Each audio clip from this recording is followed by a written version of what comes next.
How you doing, everybody? Welcome to the Whatcom Inquisitor, another episode of the Whatcom Inquisitor. My name is Taylor Holtzheimer, and with me as a guest is the awesome, incomparable Chris Patton. How you doing? Good, thank you. Are you awesome and incomparable? That's up to you. Okay. You can try to compare me to something. I'll work on it. I'm sure many have. I'll work on it. I had a bunch of stuff on the end of the podcast and comparing you to different things. That's good. That could be its own show. That might Chris. be a new show. This is a toaster. Me. Chris compared to stuff. Yes. So you are in my opinion, a local treasure, known for your stellar wedding videographies. That's very true. Promotional videos for Kickstarters and music videos and a little thing called Trailer Wars, which we will get into. Sure. I guess my first question is, when and why did you start? Where'd the love affair with movies start? And I know that's kind of a loaded question, but no, really, as far as the making, when did you go beyond the? A good example is when I was a kid, I had the camcorder and filmed my friends doing idiotic stuff. Mm-hmm. And, I got into the audio side of it, actually. Sure. And I was like, that didn't sound right.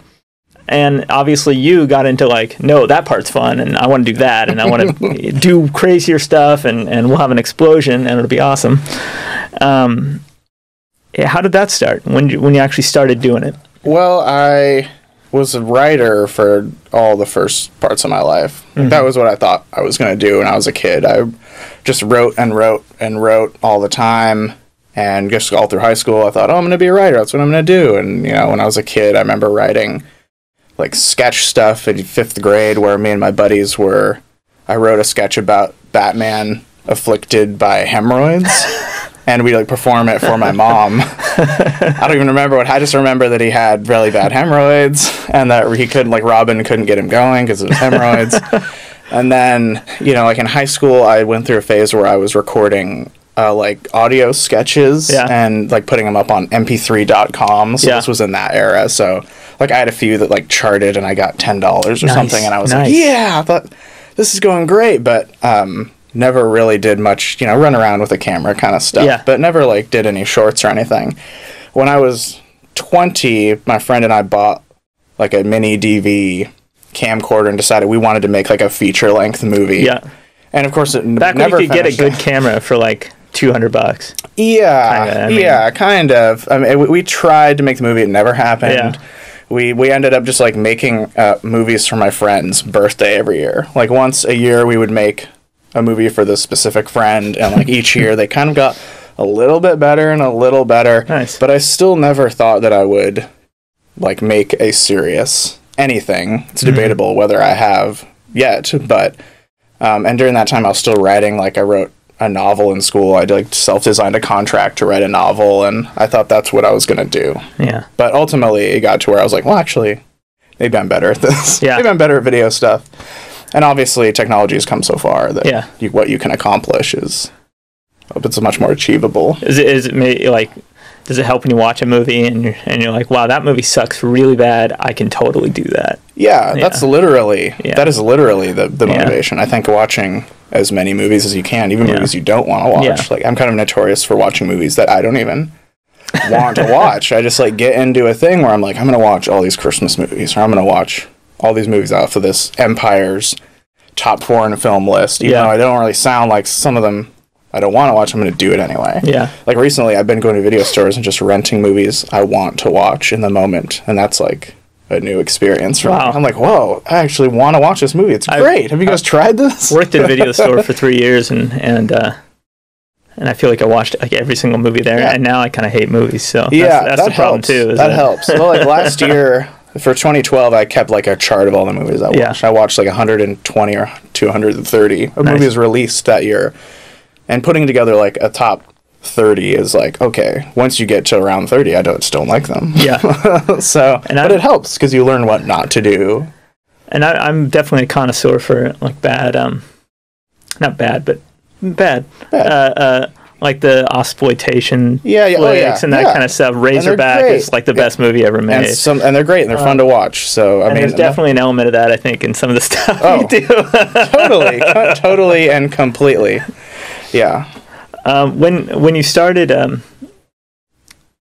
maybe kind of trying to show stuff on a screen other than your living room or on a computer, what was or do you remember like anything of a movie scene in Bellingham before you started to like try and enter it?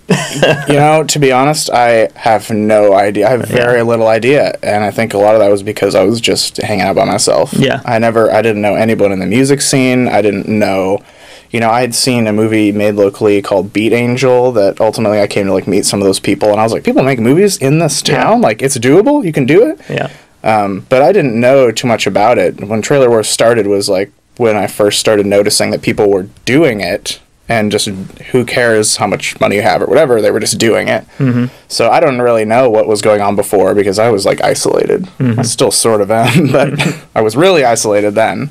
So I felt like I kind of just got caught up into a stream of people who were doing it. Yeah, I guess, like all I really knew of was, there was projections that would travel around or do its thing, and then every once in a while there'd be a good Bellingham one in there, but it was sort of, there was nothing I could really point to of like, here's the Bellingham scene for videos. Yeah, well, there was the Projections Festival, and then there was Beat Angels years before, and then there was Kung Fu Joe, which was made locally. It's on Netflix, Instant Watch, you can watch it. I'm going to look up Kung Fu Joe. Yeah, and some of my friends had helped out with a short, like a half-hour action movie that played at Projections called Balls Out, and it's just like a kind of a tongue-in-cheek, like a 90s action movie. Nice. And a lot of people that ended up being involved in Trailer Wars were in on that. And so a couple of my friends helped out making that, and they would come back to me and go, "Oh, it's cool. They're like just making this movie. It's weird. Like you can just do it, Have you made a full length, like an hour and a half long, 90-minute movie? No, I have not. We were talking about it though. Yeah. Is there a plan to? There is actually a plan to adapt something off of my most recent Trailer Wars entry. Nice. Ashley's Pet. Nice. Into a full length. Holy crap! Maybe like an 80-minute thing, I was actually just thinking about that. It's going to sound like I'm making this up, but I'm not. I was just thinking about. My mother-in-law really likes bad horror movies. Yeah. And she loved those trailers, and she was like, "Does Chris ever make full-length movies of any of these trailers?" Right. And and Ashley's Pet was one that I was like, that could totally be an actual movie. So you weren't the only one to think that. I hadn't really considered it, and Sean, the guy that kind of Trailer Wars was his idea, he was like, "Oh, we should make a full length of that." Yeah. And at first I was like, "Are you crazy?" And then I thought, why not? We could just watch the movie Carnosaur. Yeah. Have you seen that? And we were like, we could make a better movie than Carnosaur. Oh yeah. Ashley's Pet would be better than Carnosaur. Yep. It's so what you mentioned before, we could do that. Well, literally that we can make a better movie than Carnosaur. So that's what we're gonna try to do. And you get into the vibe of like, well, you don't see the monster, and you don't this, and you don't that, and it's like, it's like, and that's a better movie. yeah. I mean, Carnosaur, it's they got like hand puppets that are forced perspective to look like giant dinosaurs, and this is a movie that people paid them to make this movie. Yes, and someone gets a check for it. Yep. We can at least make a movie as good as Carnosaur. And no one will get a check for it, so it totally works out. Exactly. Yeah. So what is Trailer Wars? We mentioned it. What is... Yeah. Try and describe that to me as Trailer Wars is an event that happens currently. It started out every month. Now it's every 2 months. In Bellingham, it's an event where people, just local creative types, we try and stress that it doesn't have to be a filmmaker. Obviously, if you go, you know this. Make fake movie trailers based on a theme. Everybody comes out and watches them, votes on which one is their favorite, and then the winner picks the next theme, and it just keeps going. Mm-hmm. And so we're about to hit 4 years of that. Woo. We just did our 30th one a couple days ago.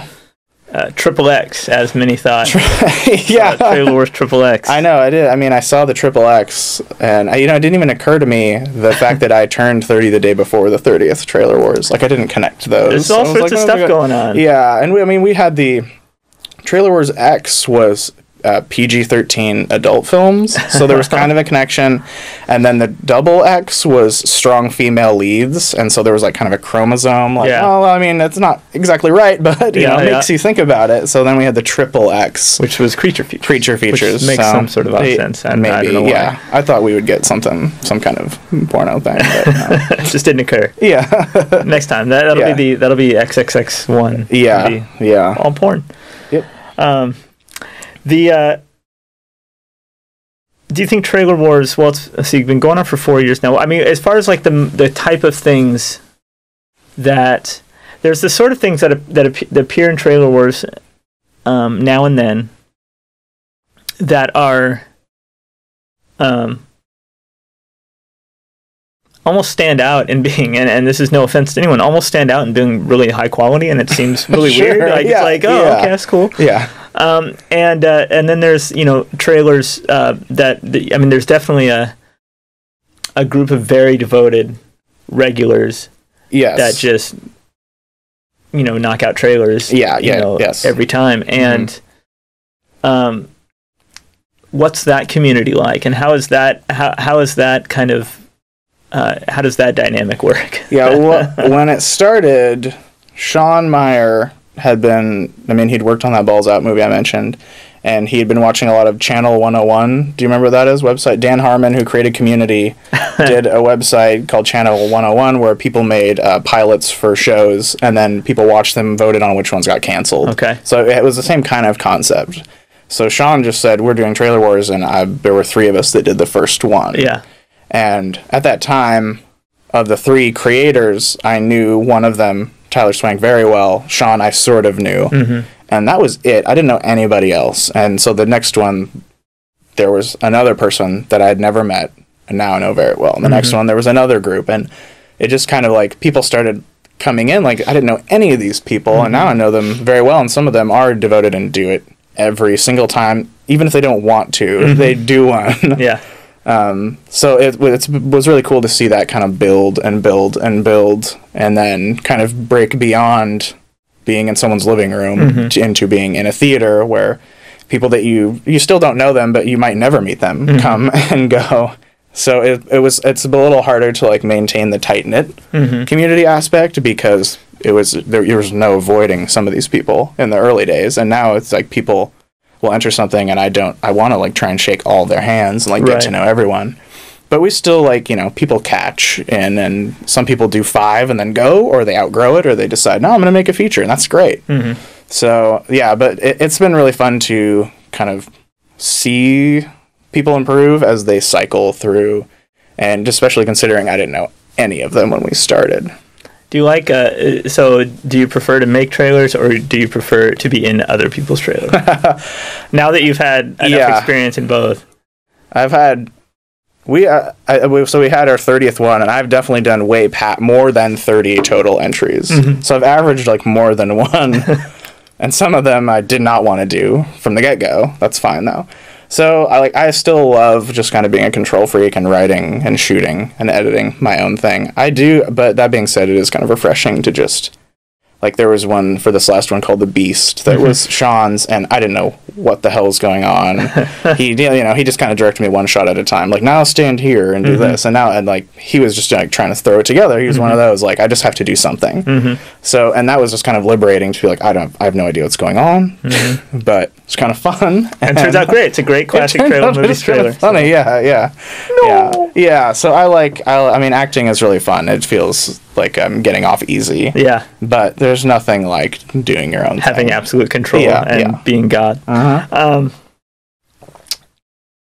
When I think of Trailer Wars, a lot of times I think of, and one, I think it's different things to different people, but when I was a kid, when I was in high school, there was, it was pre, Death Cab for Cutie and all that. It was 1996, 97. And there was a scene, maybe even before that, maybe 95, 96. There was definitely a scene here in Bellingham, a music scene, but also just kind of an indie scene, kind of a not punk, post-grunge, kind of a weird little scene. And there was, before Death Cab for Cutie, there was a band called Pinwheel, and there was, and there was let's see, Sky Cries Mary came up a lot. Mono Men were still playing around all the time. All this kind of stuff was happening, and there was a mood out there when you went downtown, and that kind of seemed to disappear for a while. And one thing I've noticed that it seems like to me, since Trailer Wars, there's been Trailer Wars and some other things that have started to happen, it creates a community that I don't really want to say it's punk rock, but it creates this kind of community slightly that has even if it's it's kind of like the devotion of people making the trailers, even if they don't do it. If it's a hobby, it's something that's like, well, I don't want to do it. It sucks. I don't want to do this one. It sucks. Yeah, sure. If they're not in the mood. But if it's something like, that one step beyond a hobby, well, it's like, I know I'm not making money, but it's way beyond a hobby. It's that kind of thing that creates a community sometimes. And I've kind of noticed that, in my opinion, in Bellingham, there's been kind of this little community starting to develop around a few things, and Trailer Wars being one of those things, and I think that's really good for Bellingham. It's something it hasn't had for a while. Do you think has Trailer Wars has anyone that's been doing Trailer Wars aside from yourself been going on and doing other movies, like full length or other shorts that have been like Yeah, I mean, a lot of people come in and do a few entries, kind of cut their teeth on it, get used to working in a crew, like write something. For a lot of people, it's their first time showing to an audience. And that's kind of what we like, because there are lots of ways where you can take something super seriously and take it and enter it into a festival, and everybody can sit very quietly and watch it. But there aren't too many places where it's just, we're not even going to watch this ahead of time. Let's just show it to an audience, and people actually show up to watch it. So we like being kind of the ground level. So you mentioned it being kind of like a punk rock thing. And I kind of like that. Like, I used to say that it reminded me of Fight Club a little bit. Yeah, where it was like, you kind of have to know somebody. Yeah. But then you risk it being too cliquey. Yeah. Like, I've had some people say, oh, it's a little cliquey. And I totally get that, because, I mean, it's been 4 years and we just got a proper website. Just say, this is what it is. This is where you go to do it. Like, you really had to know somebody. But at the same time, we kind of like being not... We don't want to be an institution. It's more fun. It's not underground. It's just you don't try that hard. Right. Yeah. I mean, so there are a lot of people who have gone on to do other shorts, or they branch out. I mean, a high percentage of that, I would say, have done that.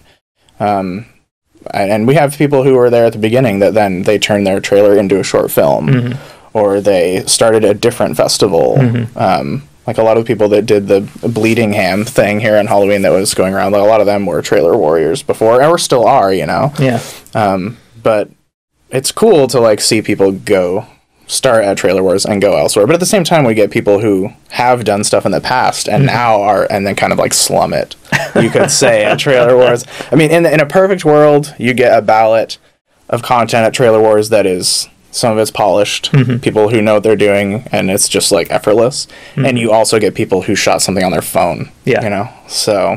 That's amazing. Sometimes. That's, like, yeah. Well, I mean, I think back to the first, like, year or two, even, of Trailer Wars, there were maybe only a couple of people using HD cameras. There was a lot. I mean, the mini DV thing was still... I mean, now you can shoot HD on your phone. That was not the case even just 4 years ago. So I remember watching a program, and if somebody shows up with shooting on, like, a DSLR, and there was, like, a murmur in the room of, like, whoa, what is this? And now they all are, or, like, a lot of them are. And that's okay. Like, I think as long as there's a place for that punk rock, like, we're not filmmakers. We don't give a shit. We don't care. We just like ran out and made this hilarious thing, and we think it's funny, so here it is. Like, so we want to protect that for sure. Do you have a favorite trailer or trailers that you would want to give like a quick honorable mention to? From the musicals, Trailer Wars 7, I Did It for Love, a classic. Okay. A Timber Boss from the 80s teen comedies. The first Timber Boss. Both of them, really, but the first one. I mean, there are so many really good ones. I think oftentimes the winner is not the best one. Right. And that's fine. We don't care about it. We're trying to de-emphasize the competition aspect. Right. But I think digging deep and finding those ones that were there but maybe didn't win are oftentimes the best ones. Trying to think if I have a personal favorite. Timber Boss is definitely up there. It's like classic to me, it's like epitome of trailer wars, kind of. Absolutely. And you know what was great about that is I constantly have this anxiety of people coming into trailer wars who are new, which is exactly what we want, but at the same time, I don't know if they're going to get it, you know? Like, we're so open that we could be taken advantage of, and we have been in the past. But sometimes when I see a new person, I'm like, they don't know it. They haven't been through this before. Maybe they don't get it. Maybe it's not going to be off topic. The theme is 80s teen comedies, and I see something on the ballot called Timber Boss, which, like, what does that sound like? I have no idea. They're people I've never met. I'm just terrified that we're just, like, going to get hosed by some weird thing. And it was amazing. Just, like, those are my favorite moments when you're like, yes! I don't know you, and you got it, and it's awesome, you know? So then I got to help them with Timber Boss 2. I got to work on that. So that was fun. Then, as part of Trailer Wars, for those that don't know, at the end of Trailer Wars, I think it's still the winner gets to help develop the next episode. They have the option of like writing or directing. The next episode of Bay Cove Terrace, which is a little show.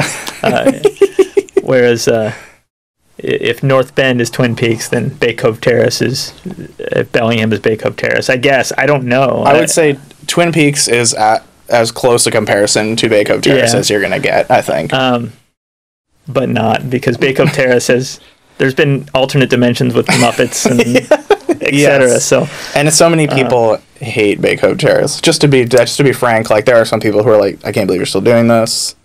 Like, it's ridiculous. Get rid of it.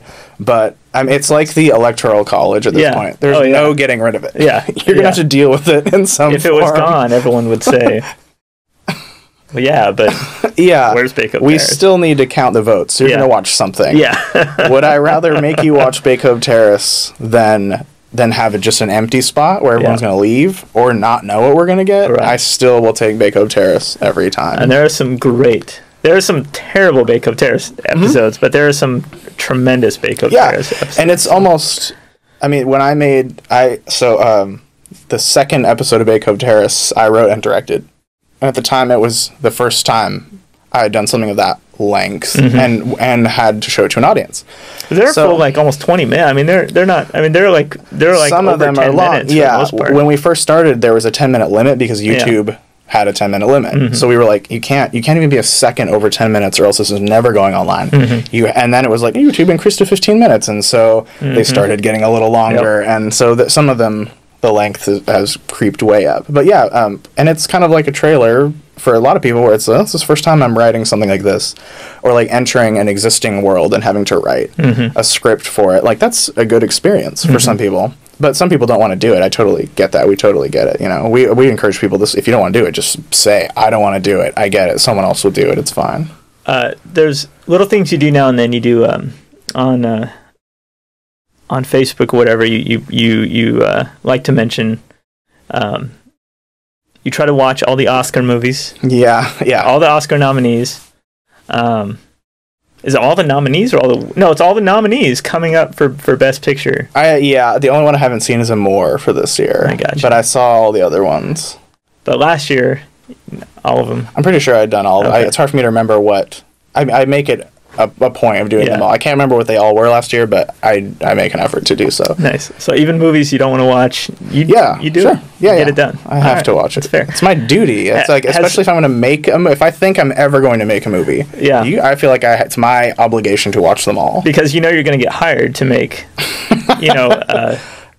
I'm not going to get to, if I get to ever make a movie, I'm not going to get to make the movie I want to make. Exactly. It's going to be some shitty movie, It's going to be a teen snowboard film. Right. I feel like I have to watch Transformers. Sorry, everybody. It's part of pop culture. It's part of movies. Yes. I need to watch it. Sorry. Yes. Is there a movie you've watched recently that you thought, okay, like you sit down, you like prepare yourself. You're like, all right, I've got the chips that help me tolerate the worst movie. I've got the soda that helps me tolerate the worst movie. And you sat down and you've really enjoyed it. Has there been what's the most recent movie you can think of that you had that experience that I thought was going to be bad, but I really liked it? Yeah. So are we talking about Oscar type movies? Or are we talking like a no budget? This could be any movie. This could be just the most recent experience like that. Well, one that I really loved was The Keep. Have you seen The Keep? from like way back in the day. From the 80s? Yeah. It's like an 80s like weird horror thing. It's like you can't even get it on DVD, I don't think, but it is on Instant Watch. I kind of love that movie. It's good, yeah. And I was like, what is this? The poster looks really corny, but it's cool, like Ian McKellen's in it. And that's one of those movies too where Netflix lies to you with the little stars, because Netflix likes to recommend, they recommend movies by putting little up to 5 stars of they think you'll like something. Yeah. And they keep, for me, there's always like 2 stars. Yeah. And I'm like, well, Netflix doesn't have to be a dick about me liking bad movies, but the movie's awesome. Come on. Yeah, it took me the longest time to figure that out on Netflix too, because I thought that was what other people thought. Yeah, and I remember I sat down one day and I think it was The Bounty Hunters, like a rom-com with, I think Jennifer Aniston and Gerard Butler were in it maybe. I know Gerard Butler was in it. And it was under a star. Mm-hmm. And I was like, there's no way that people other than myself thought that movie was that bad. Yeah. I'm sure it is. I never watched it. Yeah. But I looked at it and said, there's no way. And then I saw that it was like, what we think you'll rate. And then the actual rating was over 4 stars or something. And I was like, I hate people. Like, I tend to take them somewhat seriously, but I rate so many movies poorly that, like, if it's over 2 stars, I'm like, ooh, this could be really good. Well, and Netflix is a weird crack dealer, too, because they you know, if you rate a movie, then they will recommend every movie. It doesn't matter if you rate it 1 star. They'll still recommend every movie like that movie. That's true. That's good, though. Yeah, well, like it is good. For creature features, I sat down, a couple of us just started watching. I went into, because Netflix, if you go, like, horror subgenres, there's a creature feature section. And I just started watching all of them. So then they're just, like, feeding me more and more, and we just keep watching them until my trailer was done, and I was like, well, I can't possibly change it now. Yeah. I quit watching them then. But it was great, because it was what I wanted. Yeah, yeah. Now it knows. Now I've watched Carnosaur. Now it knows you want to watch Howling 3. Yes. Over and over again. Slugs, frogs... Empire of the Ants, all that stuff. Hell Comes to Frogtown? Is that the word? Or what's the name of that movie? Something like that. I thought the one just frogs straight up was awesome. It's so weird. Frogs. Yeah. Frogs. A young Sam Elliott, yes. Oh, nice. Yes. No, very nice. You've done a couple music videos. Yeah. That were of extremely high quality. And they were actually really good, really professional looking, very high quality. You would never be able to, you know, sit them next to another high quality video and you'd be like, oh, I mean, it seems like definitely a lower budget, but extremely well, you know, edited, directed, very good quality. Do you ever get the desire when you're working on one of those music videos to like, no, we need to splash blood on you and, you know? Absolutely. Okay. I think the reason I haven't done more music videos is at this point, every musician has an idea of what they want to look like. And what I'd love to do is a little more old school videos that tell a story. Like I wrote some concepts for like, you know, this kind of thing. And you pitch them to somebody and they're like, oh yeah, that's cool. Except for I already have the whole video in my head and this is what I want you to do. That's not fun most of the time. I mean, it's one thing working with Nathan Cox and it's like, it's, you know, he wrote the song and it's like, there's a theme for it. There's kind of an obvious direction you go. Yeah. But if it's just any old song and then it's like, they've already like, I did one where the people were maybe concerned with how they looked afterward, and it was kind of like, just sorry, that's what you look like, you know. I would love to splash blood on people. I would love to do weird stuff, but I just don't think it's too hard to sell sometimes. Yeah, I don't know. Maybe it needs to be tried. Yeah, I would love. Yeah, I would like to do more music. We'll talk about that. Yeah.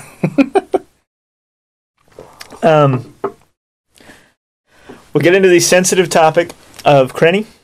Crenny's Garden of Delights, yes. Crenny's Garden of Delights. Crenny lasted for... How long did Crenny go for? It's still going, I guess, in a way, but not really. Oh, 2.5 years, I think? 2.5 years. Ish. Yeah. Several, I mean, over 100. It was 64, 65 episodes, I think. Oh, I thought there was more than that. I guess no. I don't know. I didn't listen to it. I have no idea. It was really bad. But Crenny was kind of much loved for a little while there at the end.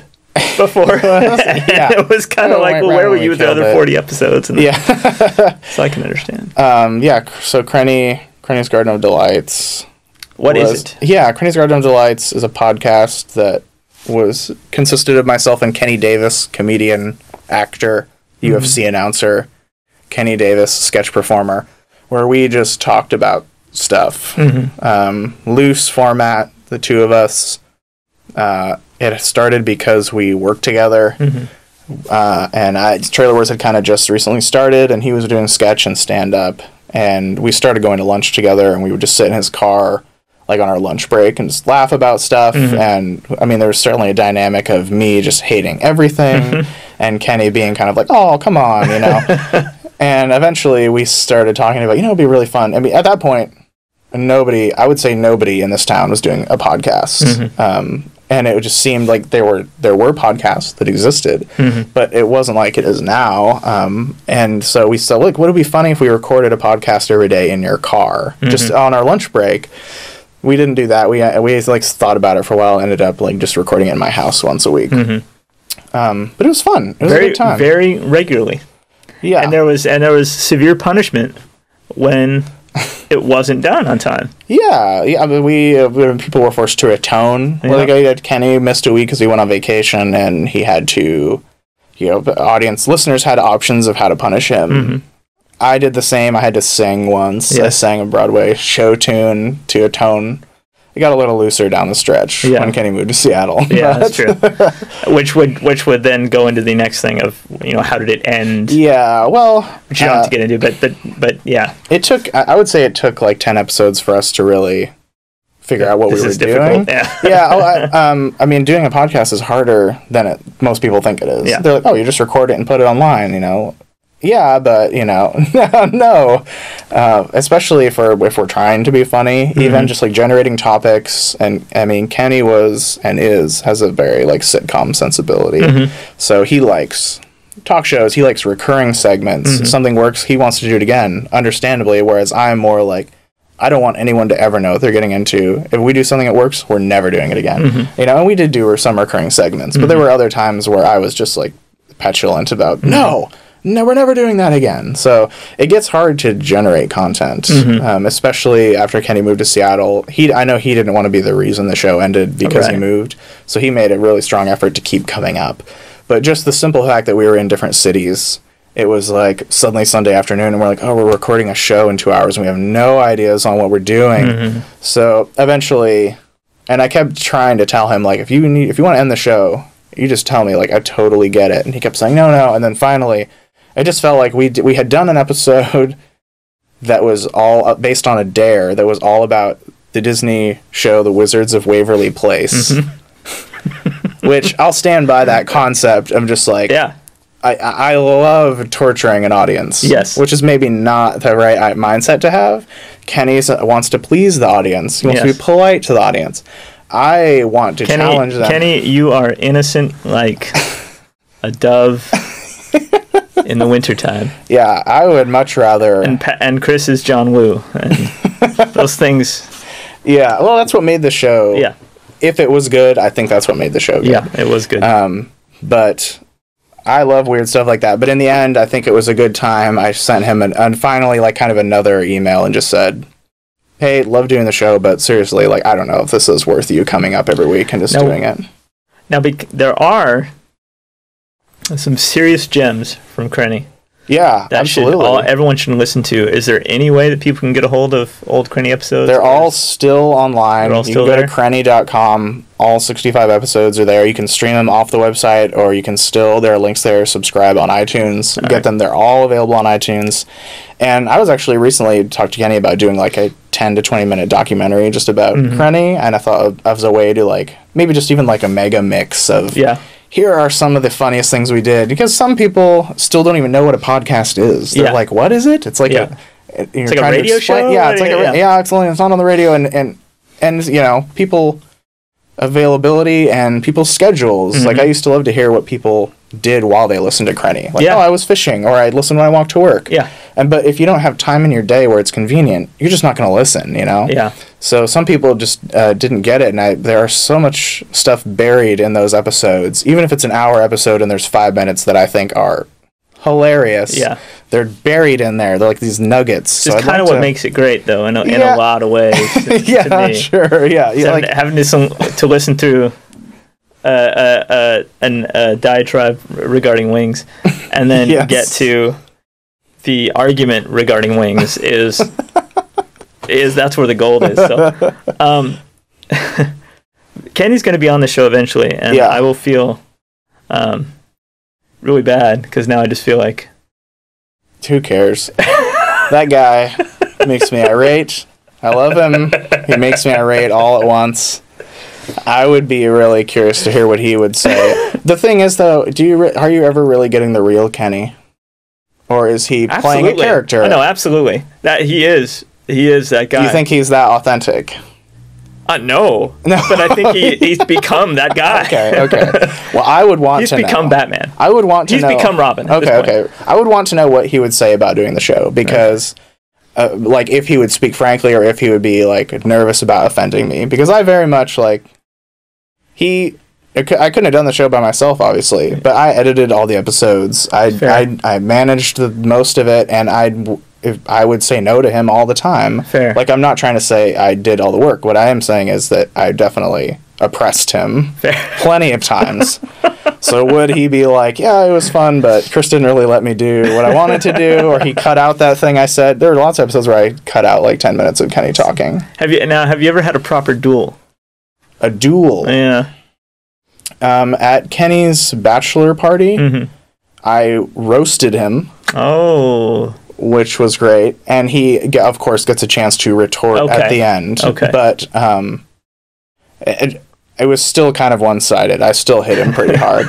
Really, though, I mean, I kind of had roasted him for 65 episodes of Krenny, so fair. I kind of turned on the other people more. I turned on the rest of the days more. That is kind of true. So there were on Krenny? There were some great games. Yeah. Or I guess quizzes, contest games. Yeah, sure. What were the ones that you came up with that you think were the best? Well, Real or Fake is not exactly the most original thing in the world. That's one of yours? Well, that was... Or one of your both? We did it... it was meant to be a one-time thing. Yeah. And it was so, like, guessing whether something is real or fake, like I said, we're not the first people to do that.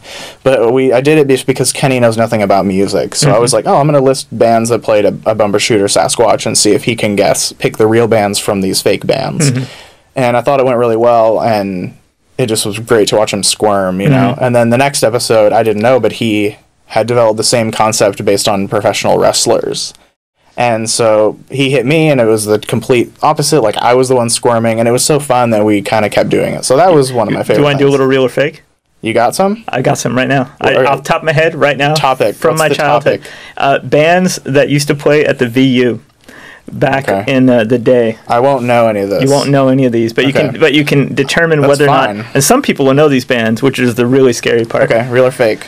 VU. So we'll do 3 bands. Okay. Real or fake? The first one. Dickweed.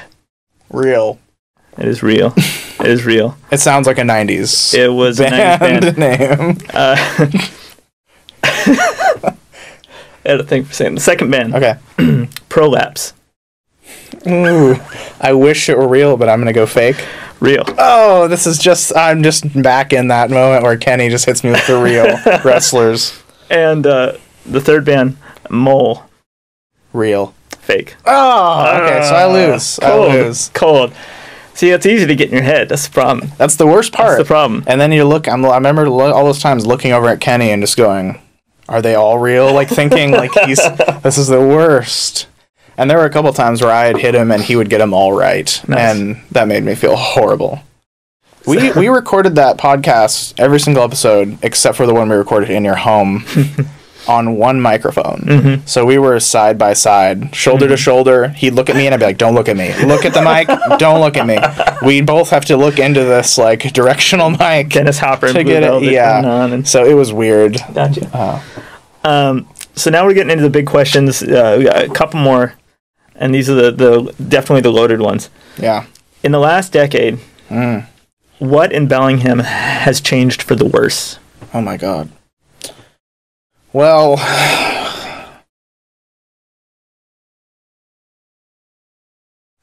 Kickstarter. I don't know. Just because everyone's got one. everybody wants your money. I gotta be honest, it's kind of difficult for me to say. I guess I don't know. I grew up out in the county. Like I went to Linden High School. I went to Custer. Yeah, I lived out in that direction, and I moved into town after I got married, and that was 2003. And I mean, I didn't get out a lot. Trailer Wars started in 2009, so I feel kind of unqualified. Really. Okay.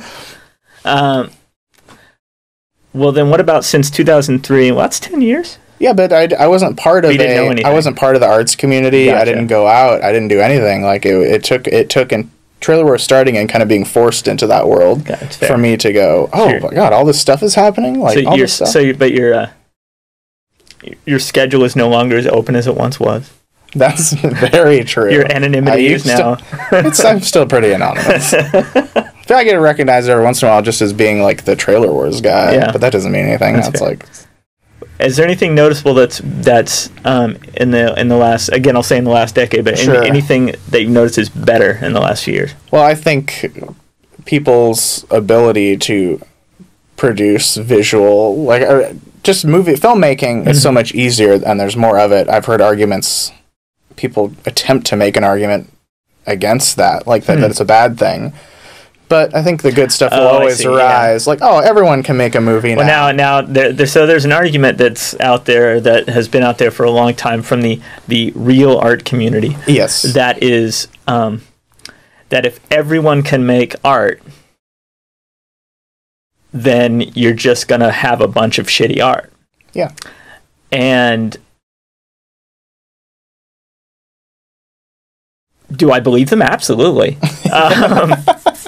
But that doesn't mean. But I kind of think that's awesome. Yeah, it is awesome. So it is awesome. Like so I would say, I mean, there are more people making movies because more people can. Yeah. I mean, and I'm not a musician, but I would imagine that this true is still sort of same for that with computers and just the means of production for almost every type of art, especially if it's technology based. It's so much more available that I mean everybody can do it. Like, Trailer Wars wouldn't have worked 6 years ago, even probably, just because it would have been too difficult for people to get a camera and edit something. Yeah. But now it's very possible.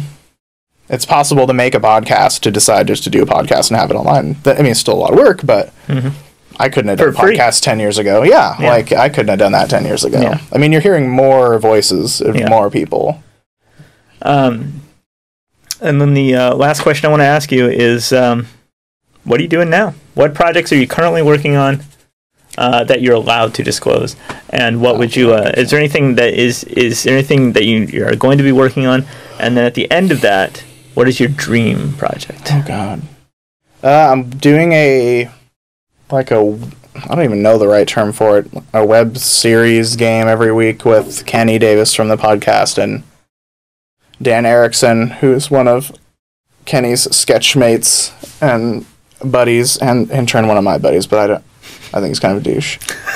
Called Casting the News, and it's a weekly show where we just film ourselves on our phones and or just webcams on our computers, and it kind of feels like an extension of Krenny. It's like some things we used to do where we just like compete against one another to It's a Krenny style thing. It is. Sure, like some of my favorite things we did on Krenny was fake movie pitches. Those, I mean, that's my favorite stuff to do. And a lot of people it'll go over their heads because they don't know every actor, But that's okay. So we're doing that. We're doing that once a week, just like putting up 5-minute videos on YouTube and having people watch them. And that's been fun so far. I'm always working on some bullshit thing. Like I'm working on a short documentary about like a racing team that's been going on, motorsport stuff that's been ongoing. We're talking about making Ashley's Pet, one of my Trailer Wars entries, into a probably bad, but nonetheless full-length feature. And otherwise, just around doing Trailer Wars, I'm always up to something. Nice. And what is your? I'm going to add a fun question after. But what is your dream project? It could be as absurd. Dream the impossible dream right now. Tell me what it is. I would love to. This might not be count as a project necessarily, but I would love to be in the position that Robert Rodriguez is in, where he essentially has a film like ranch on his own property, where he has studios at his disposal. You can go in there and be independent of people, not have to ask for money. Like, we have so many talented people in this town, and there are so many people I've met through Trailer Wars that would thrive in that environment.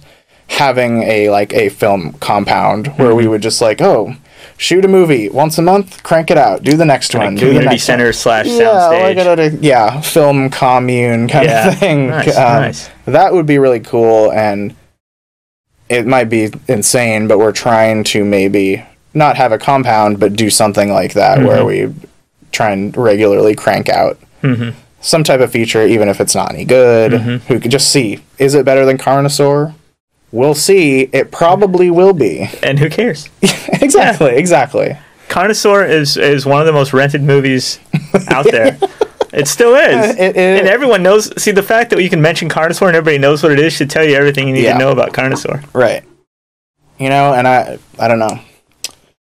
I think that sounds awesome. At some point, I'm going to have to try to make something a little more serious. But we'll see. We'll see. I'm sure people said that to Warhol. And then he died.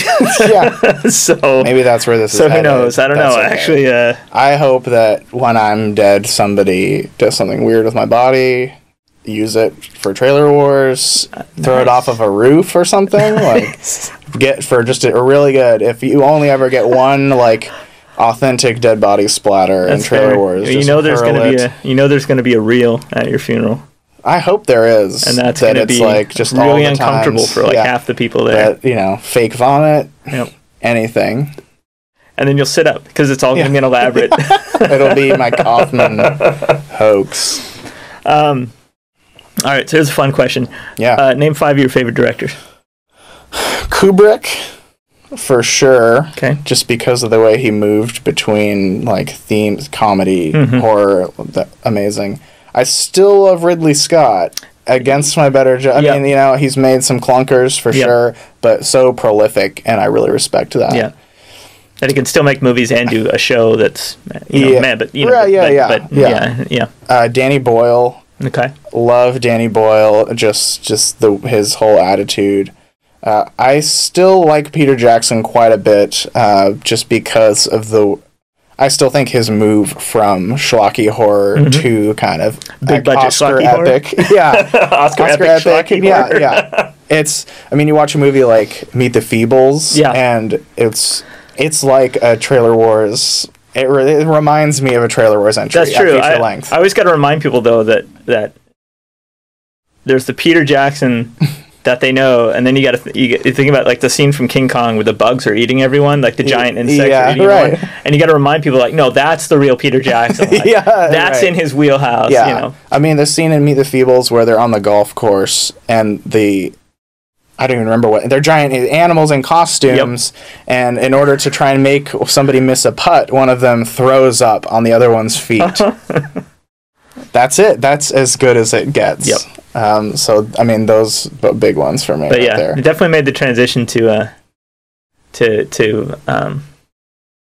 the point now where it's almost like he gets made fun of as much as maybe Spielberg does as far as like the looking shot or whatever. And so there's to get any of those kind of insults is awesome. Yeah, sure. Yeah. Let's see. We need a couple more. Huh? I still really like Tarantino quite a bit. I know there's a lot of debate. It's like very divisive, but I love enough. When he puts out a really bad movie, then we can hate him. Yeah. That's the problem. I still wouldn't even really put I controversially did not put Django on my top 20 this year, but I still liked it. It's still interesting to me. So many. Gosh, just one more. You can do one more. I want to make it a good one. Okay. Sam Mendes. Road to Perdition is one of my top 5 favorite films of all time. I think horrifically underrated. They all look so good, and I love seeing him do a Bond movie. Mm-hmm. So, and I like seeing that he might be doing the next Bond movie also. Nice. So that's one maybe other people wouldn't pick. So, let's see. I'm trying to recap them all. Kubrick. Let's go Kubrick, Danny Boyle. Ridley Scott. Have you seen The Duelists? No. It's Ridley Scott's first feature from the late 70s. It kind of... It's about two officers in like Napoleon era French officers who get into a lifelong blood feud, starring Harvey Keitel and Keith Carradine. Nice. Highly recommend it. It's super violent. The problem is I hear Duelist and I instantly start thinking of Duel, which is a very different film. Yes. Have you seen Duel to the Death? No. Now that is a fucking movie right there. Duelist and Duel to the Death. I will watch both those in the next 2 hours. Do that. Because I can load it on the computer and speed it up. Yeah. So you can watch it twice, watch it in half the time. Good. It's amazing. That's the way it was meant to be watched. All right, so I'd like to thank you, Chris Patton, for being on this another episode of the Whatcom Inquisitor. My name is Taylor, and for those out there, hopefully you get to Trailer Wars the next go round. Do you know when the next one's going to be? No, it's going to be a while, maybe a few months. What is it, February? Yeah. Maybe May. And there's the Trailer Wars Awards. Trailer Awards, which was like my... I do most of the shilling for that, just because I think it's so fun. Mm-hmm. We get together and give out... Everyone who made a trailer gets to nominate and vote in a variety of just weird categories. Some standard ones, performance, that sort of thing. Some weird ones like grossest moment or best profanity or, Best hat or something. Yeah, best use of a hat was a good one last year. Right. We won't do it again because now people are expecting it. So it has to be something that they never knew about. Should start adding something in. You need to add in something that like no one could win. That no one could win, and then be like, well, nobody won it. So you guys are not trying hard enough. Well, arguably, best wreckage of a car. Best audio mix is one that we are including it this time. Oh wow! But I have argued against it in the past because I was like, nobody deserves that award. No. But that's fine. Yeah. Some people make the effort. That's fair. Best audio mix. Still Timber Boss. Anyway. Yep. All right. So again, thank you to everyone, and that was Whatcom Inquisitor. Hope you enjoyed it, and I'll see you all next time. Say bye, Chris. Bye, Chris. Okay. There you go.